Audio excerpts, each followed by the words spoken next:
2018 жылдың басынан Теміртауда 38 жол-көлік оқиғасы тіркелді және жүргізушілер арасында 13.012 құқық бұзушылық анықталды. Жол полициясының батальон инспекторы Ержан Кітаповтың айтуынша, көп жағдайда апаттар автобус пен жаяу жүргіншілердің кінәсінен де туындайды екен.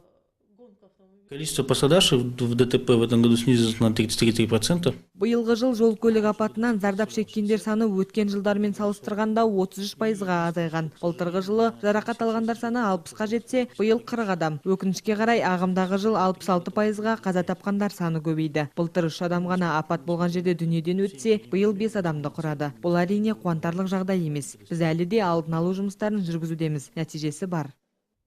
Статистикаға сүйенсек, апаттың көбі түскі сағат 14 пен 16 аралығында орын алады. Қаламызда жол-көлік апаты орын алуы мүмкін деген ең қауіпті көшелерге Республика даңғылы мен Комсомольский даңғылын жатқызуға болады. Соңғы бірнеше жылда кәмелетке толмағандардың қатысуымен 5 оқиға тіркеліпті. Бұлардың көбінде балғындар тыйым салынған, арнайы белгісіз жерлерде ойнағаннан болған.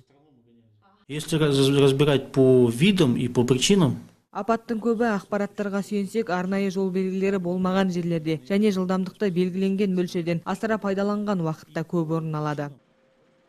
Соңғы уақытта қоғамдық көлікпен байланысты жол-көлік апаттарының төмендеуі байқалады. Осы жылы қалалық жол полициясы қызметкерлері құқық бұзушылықтың алдын алу мақсатында автобус жүргізушілерімен белсенді жұмыс жасады. Теміртау қаласының құқық қорғау органдарының өкілдері жүргізушілерге, сондай-ақ қала тұрғындарына жолдарда ережелерді дұрыс сақтап, абай болуға шақырды.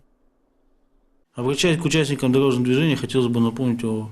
Қала тұрғындарына тағы да айтып өткім келеді. Жолда жүрген уақытта жаяу не көлікте жүрсеңіз де жол ережелерін дұрыс сақтай біліңіз. Себебі жол ережелері сіздердің өмірлік ережелеріңізде қатарына жатады.